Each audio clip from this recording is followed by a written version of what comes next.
Heat wave, बहुत गर्मी हो गई है ना, और बहुत न्यूज़ में भी सुन रहे हैं तो यूपीएससी क्वेश्चन पूछेगा जो, और कॉम्पिटिटिव एग्ज़ाम्स की बॉडीज़ है वो भी हमसे क्वेश्चन पूछेंगे। अब होती क्या है हीट वेव, ये समझ लेते हैं। जब कोई एक सेट ऑफ टेम्परेचर जो थ्रेशहोल्ड है उससे ज़्यादा गर्मी हो जाए, उससे ज़्यादा गर्म हवाएं चलने लगे, ड्राई हवाएं चलने लगी, गर्म और ड्राई, तो उससे क्या हो जाती है हीट वेव्स। हर एक का अपना अपना थ्रेशहोल्ड है। जैसे प्लेन्स का 40 डिग्री सेल्सियस, हिली का 30 डिग्री और कोस्टल रीजन्स का 37 डिग्री। मैं हिली रीजन से 30 डिग्री नहीं है, 30 डिग्री हो हमारे लिए गर्मी नहीं होती यहाँ पे। फिर कॉजेज़ ऑफ हीट वेव्स अब क्यों हो रही है, क्योंकि हाई एटमॉस्फेरिक प्रेशर हो रहा है, प्रेशर हाई होता जा रहा है, हीट ट्रैप होती जा रही है एरियाज़ में, अर्बन हीट आइलैंड इफेक्ट हो रहा है, अर्बनाइजेशन बहुत ज़्यादा हो रही है जिससे ग्रीनरी ख़त्म हो रही है, डिफॉरेस्टेशन हो रहे हैं, हम जंगल काटे जा रहे हैं, क्लाइमेट चेंज हो रहा है, ग्रीन गैस एमिशंस हो रही हैं, अनलिनो इफेक्ट आ रहा है जो इसमें हीट कंडीशंस में बहुत ज़्यादा कंट्रीब्यूट कर रहा है। अब इसके ट्रेंड और इम्पैक्ट क्या है, हिस्टोरिकली जो हीट वेव्स हैं इंडिया में वो डबल्ड हो रही है पिछले कुछ सालों से।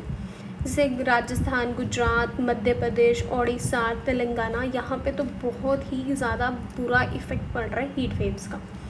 2015 में हीट वेव किल्ड ओवर 2015 में कम से कम 2500 लोग मर गए सिर्फ हीट वेव से, ये भी रिसेंट में ही।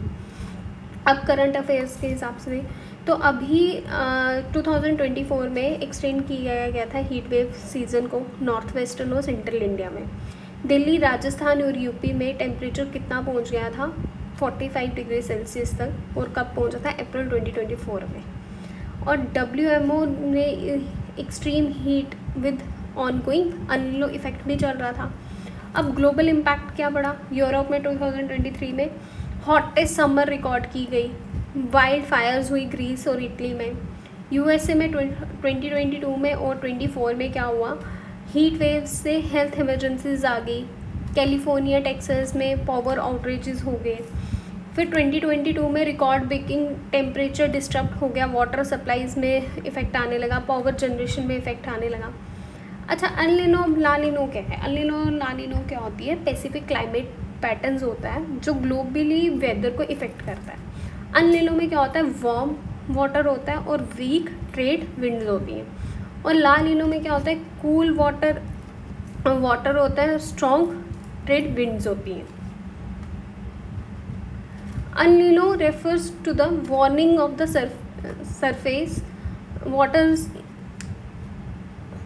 अनलिनो क्या करता है, ये ना वार्म करता है वाटर सरफेस के वाटर को, और कहाँ पे करता है, सेंट्रल और ईस्टर्न पैसिफिक ओशन में, जिससे जो ग्लोबल विंड्स आती हैं उनके प्रेशर पैटर्न्स जो है, और इसका असर क्या होता है इंडिया में, वीक मानसून्स, बारिश अच्छी नहीं होगी।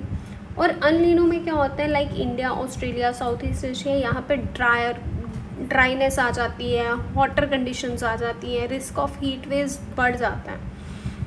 2015 में El Nino was associated with strong heat wave in India. 15 में बहुत ज़्यादा स्ट्रॉन्ग हीट वेव आई थी जिससे बहुत ज़्यादा लोग मर गए थे। और लालिनो का क्या है, कूलिंग है सेंट्रल और ईस्टर्न पैसिफिक ओशन में, और इससे क्या होता है, इंक्रीज़ होती है रेनफॉल। और La Nina can also see regional heat waves, यहाँ पे भी रीजनल हीट वेव्स होती है क्योंकि कम्प्लेक्स हमारा ओशन एटमॉस्फेरिक इंट्रैक्शन होता है। अब करंट हीट वेव्स का क्या है, ओशन करंट्स का रोल क्या है। Warm ocean currents like कोशिनो, अल्गास current, ये क्या करती है, ट्रांसपोर्ट करती है हीट को कहाँ पे, पोलवर्ड्स की तरफ। और राइजिंग रीजनल टेम्परेचर, जिससे रीजनल टेम्परेचर क्या होता है, राइज होता है। पैसिफिक डिकेडनल ऑसिलेशन में और एंटार्क्टिक मल्टी डिकेडनल ऑसिलेशन में क्या होता है, इन्फ्लुएंस होते हैं long term heat wave patterns, long term के लिए हीट वेव पैटर्न्स बनते हैं। ओशन डाइपोल में क्या होता है, वार्म करता है वेस्टर्न इंडियन ओशन को, और इससे क्या है, हीट वेव की कंडीशंस बहुत बुरी हो जाती है इंडियन सब कॉन्टिनेंट पे। मेराइन हीट वेव से क्या होता है, इंक्रीज़ होता है सी सरफेस का टेम्परेचर, और ये किस पे, atmospheric heat levels on land के जो हीट लेवल्स है उसको बढ़ा देता है। क्लाइमेटिक चेंज क्या होते हैं, इंटेंसिफिकेशंस ऑफ हीट वेव्स हो जाती है, जिसमें IPCC ARC 6 2023 में कंफर्म किया गया एंथ्रोपोजेनिकली क्लाइमेट चेंज के लिए कि हीट वेव्स बहुत इंटेंस होने वाली है, बहुत लंबी चलेंगी, बहुत फ्रीक्वेंट होंगी और एवरेज हॉट डेज जो होंगे उनका 40 डिग्री से ज़्यादा टेम्परेचर जाएगा और कहाँ ग्लोबली जाएगा। और इंडिया में हीट इंडेक्स जिसमें ह्यूमिडिटी भी है वो भी बढ़ेगी और इससे हेल्थ रिस्क बढ़ जाएंगे।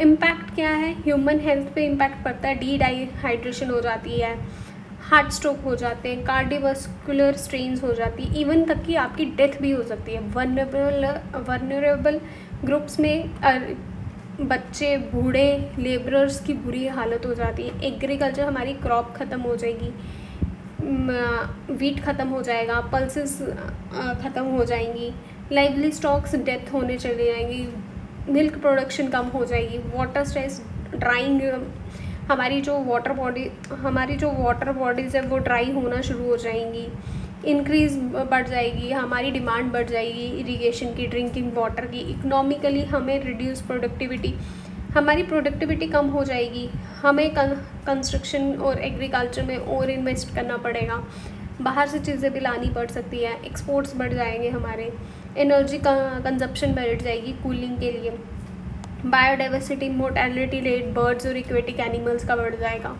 फॉरेस्ट और fire during prolonged heat events होंगे, मतलब जंगलों में आग ज़्यादा लगेगी।